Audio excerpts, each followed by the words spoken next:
የአዲስ አበባ አካባቢ ጥበቃ ባለስልጣን በድምጽ ብክለት አድራሾች ላይ እርምጃ ወስዳለሁ ሲል ማስጠንቀቁን ወደ ተመለከተው ዜናችን ደግሞ እንለፍ። የአዲስ አበባ ከተማ አስተዳደር የአካባቢ ጥበቃ ባለስልጣን በከተማዋ የሃይማኖት ተቋማትን ጨምሮ ከተፈቀደው የድምጽ ገደብ በላይ የድምጽ ብክለት የሚያደርሱ አካላት ላይ እርምጃዎችን እንደሚወስድ ገልጿል።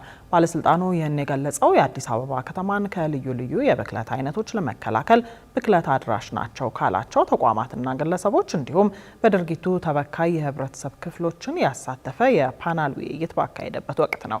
በመድረኩም የአካባቢ ብክለት ህብረተሰቡን ለተለያዩ የጤና ጉዳቶች እየዳረገ መሆኑ ተነግሯል። ሪፖርተራችን ሰላማዊት ጌታሰው በመድረኩ ተገኝታ ተከታዩን ዘገባ አዘጋጅታለች። ወደዛው እንለፍ። የአካባቢ ብክለት በዓለም አቀፍ ደረጃ ከ9 ሚሊዮን በላይ ያለ ጊዜያቸው ለሚሞቱ ሰዎች ምክንያት እንደሆነ ዓለም ባንክ በ2022 ያወጣው መረጃ ያሳያል። በአዲስ አበባ ከተማ በስፋት ከሚታዩት የብክለት አይነቶች መካከል ደግሞ የድምጽ፣ የፍሳሽና የአየር ብክለት ተጠቃሾች ናቸው። የአዲስ አበባ ከተማ አስተዳደር የአካባቢ ጥበቃ ባለስልጣንም የአዲስ አበባ ከተማን ከመሰል የብክለት አይነቶች ለመከላከል ብክለት አድራሽ የተባሉ ተቋማትና ግለሰቦች እንዲሁም ተበካይ የህብረተሰብ ክፍሎችን ያሳተፈ የፓናል ውይይት በዛሬው ዕለት አካሂዷል። በመድረኩም በከተማዋ ከሚስተዋሉ ብክለቶች ትልቁን ድርሻ የሚይዘው የድምጽ ብክለት እንደሆነ ተገልጿል። በባለስልጣኑ የአካባቢ ህግ ተከባሪነት ዳይሬክቶሬት ዳይሬክተር ለሜሳ ጉደታ በከተማዋ ከተቀመጠው ገደብ ያለፈ ጫጫታና አላስፈላጊ ከፍተኛ ድምጽ ከጊዜ ወደ ጊዜ እየጨመረ መሆኑን ያነሳሉ። በሶስት የብክለት አይነቶች ላይ ነው። የድምጽ ብክለት፣ የፍሳሽና የአየር ብክለቶች ናቸው።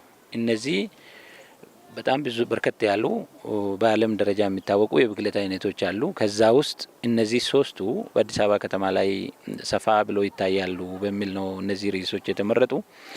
ቁጥር 1 ብክለት አይነት ድምጽ ነው። ያው ድምጽ ያስፈልጋል።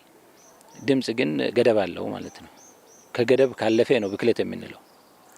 ወደ ጫጫታ ሲቀየር ወደ ከፍተኛ የሆነ አላስፈላጊ ሲሆን ነው ድምጽ አያስፈልግም የምንለው።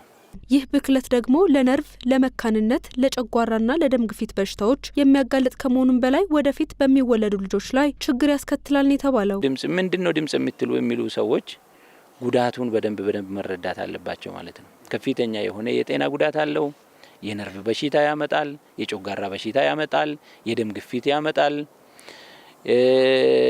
ሴቶች ደግሞ የተዛባ ፊዚካል ያላቸው ልጆች እንዲወልዱ ያደርጋል። መሃንነትም ያመጣል ወንድም ሴትም ላይ። ለከፍተኛ ድምጽ ለረጅም ጊዜ ተጋልጠን ስንኖር በስራ ጉዳይ ምክንያት የሆነ ረባሽ አካል ጎረቤታችን ስለገባ ከፍተኛ የሆነ የጤና ጉዳቶች ይመጣሉ ማለት ነው። ይህን ችግር እልባት ለመስጠትም በተለያዩ ግለሰቦችና ተቋማት ላይ እርምጃዎች እየተወሰዱ መሆኑን የገለጹት ዳይሬክተሩ አለማወቅ ከተጠያቂነት የማያድን በመሆኑ ማንኛውም የንግድ ተቋም በሕግ ከተቀመጠው ድምጽ በላይ ማሰማት እንደሌለበት አሳስበዋል። እርምጃዎች በሰፊው እየተወሰዱ ቦታ እንዲቀየሩ የሚደረጉ ተቋማት ይጨምራሉ ማለት ነው። የታገዱ እዚህ ቦታ ላይ እንዳሰሩ ተብሎ ሕጎቻችን ስለሚፈቅዱ ወንጀልም ጭምር ነው። ከ5 ዓመት ያላነሰ ከ10 ዓመት ያልበለጠ አካባቢን የበከለ የስራት ቅጣት አለው ይላል። በድምጽ የበከለ፣ በፍሳሽ የበከለ፣ አየሩን የበከለው እስከ 10 ዓመት ማሳሰር ይቻላል ማለት ነው። እንግዲህ ካስተማርነ ከነገርን በኋላ ነው አይደለም ወደዛ እንትን የምንለው በሚል ነው እንጂ ህጉ ሰው ህግን አክብሮ መኖር ስላለበት ህጉ ተፈጻሚ ይሆናል። እንደዛው ደግሞ አግሬሲቭሊ ደግሞ እርምጃዎችም እየተወሰዱ ነው። ዳይሬክተሩ አክለውም ለንግድ ስራቸው የተለያዩ ድምጾችን መጠቀም ግዴታ ከሆነባቸው አካላት ውጪም አካባቢን በከፍተኛ ድምጽ የሚበክሉ ተቋማት መኖራቸውን ገልጸዋል። እንዲሁም በዚህ እርምጃ ላይ የሃይማኖት ተቋማትና ሆስፒታሎችን ጨምሮ የትኛውንም አካል ተጠያቂ እንደሚሆን የገለጹት። አሁን ችግሩ ምንድነው? በከተማችን ሁሉም የሚባሉ ተቋማት ሱቆችን ጨምሮ እነዚህ የልብስ መሸጫ ሱቆች፣ የተለያዩ ሱቅ ቤቶች፣ ቡቲኮች፣ የተለያዩ ሱፐር ማርኬቶች ሲታዩ ከተማ ውስጥ ለስራ ጉዳይ ሲተዘዋወሩ ከገዢዎቻቸው ጋር ለመግባባት አውርተው ይቸገራሉ ማለት ነው። ሄዶ መቀነስ አለባቸው። ከሃይማኖት ተቋምም ድምጾች ይኖራሉ። እነሱንም የመከላከያ ዘዴዎች ያላቸው።